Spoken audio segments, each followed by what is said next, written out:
and welcome to H-Karts, coming to you from my bedroom. And that's because I'm reviewing the Give It a Go session that we hosted on the 17th of October. The location was at Teamsport in Leeds, a 580 metre long indoor circuit with a crossover and Teamsport's only all-tarmac circuit in the UK. Let's take a look at an onboard lap before getting into the action. Just exiting the final hairpin as you go onto the start-finish straight. Notice the change of light as you go underneath the pits. Brake hard for turn 1, which is a right-hand hairpin. Important to keep the momentum up through there. Now into an S sequence, left, right and then left again. Important to get a good line out of that corner as you go up the bridge and then down it. Brake hard as soon as it levels out for the first of 2 hairpins. Don't need to use all the track, and not a very good line through that one. Now into the fast stuff, a flat out 180 degree left, and then the best bit dips downhill for the left and then back uphill for the right as you go under the bridge, and then brake immediately for the second of the 2 hairpins. Important not to use all the track for the first one because momentum is key coming out the final hairpin, and complete the lap. A total of 18 people arrived at the circuit for a mini Grand Prix. Because of the high turnout, we were split into 2 groups of 9 for a 15-minute session to see who could set the fastest lap. From both groups, the fastest 9 would go through to the A final and the rest would go through to the B final. Both sessions, and in fact the whole event, saw some very good driving from everyone, with very few yellow flags and only 1 red. As a result, the lap times were very competitive. Mostly. In the 15-minute session that I was in, 2nd through to 6th were separated by just 6/10 of a second, but the fastest in that session, Alex Gunn, was some 1.3 seconds faster than anyone. In fact, his 40.098 was by far the fastest seen at the Teamsport circuit that week, but he couldn't get close to that lap time in the A final as he was in a different kart.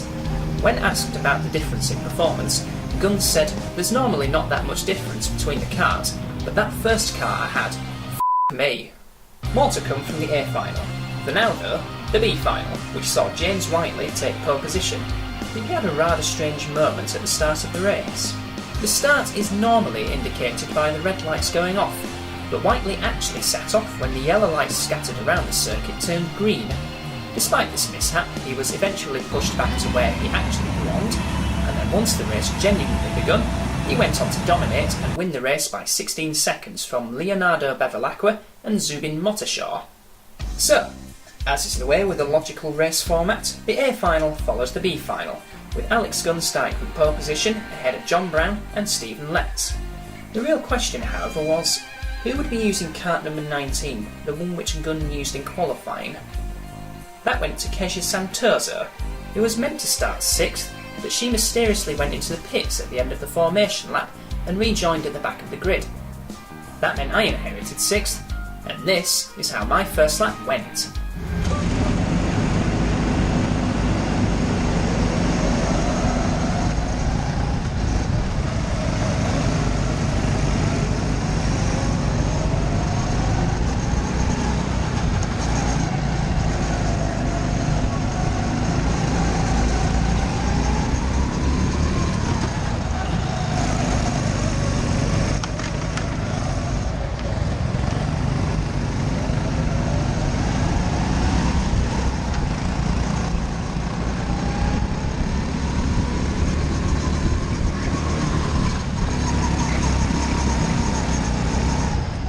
So I dropped 2 places at the start, and it was more or less at the end of that first lap when I realised I had an absolutely kart.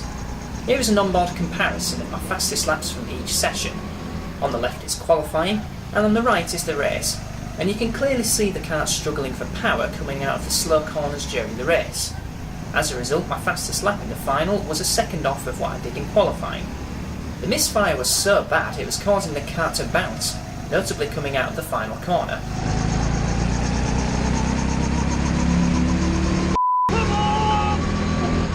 As you can hear, I was less than impressed.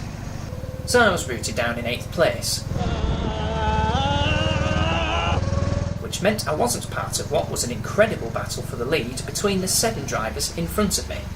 As mentioned before, Alex Gunn's kart wasn't anything like the one he had in qualifying. He lost the lead on lap 4, and then got shuffled down to 5th place on lap 7, where he remained until the end. Stephen Letts was the man who took the lead on that 4th lap, and looked like he was going to win. But Keji Santoso, revelling in the power underneath her right foot, caught and passed Letts on the penultimate lap, and went on to win the A final. Considering she started last, this made her achievement even more impressive. Letts came home 2nd, while Cleo Cianardi put in an impressive performance of her own to go from 7th to 3rd. So that was our Give It A Go session, and overall I have to say it was a highly successful event, with some very good driving standards from all that attended, and I'd like to thank all those that did attend. What's next for H-Karts? Well, it's the BUKC qualifiers coming up, and Huddersfield will be racing on Friday the 16th of November, and then afterwards there will be a new club round, date and venue to be announced. H-Karts would like to thank all our sponsors, and all that's left for me to say is stay tuned and see you soon.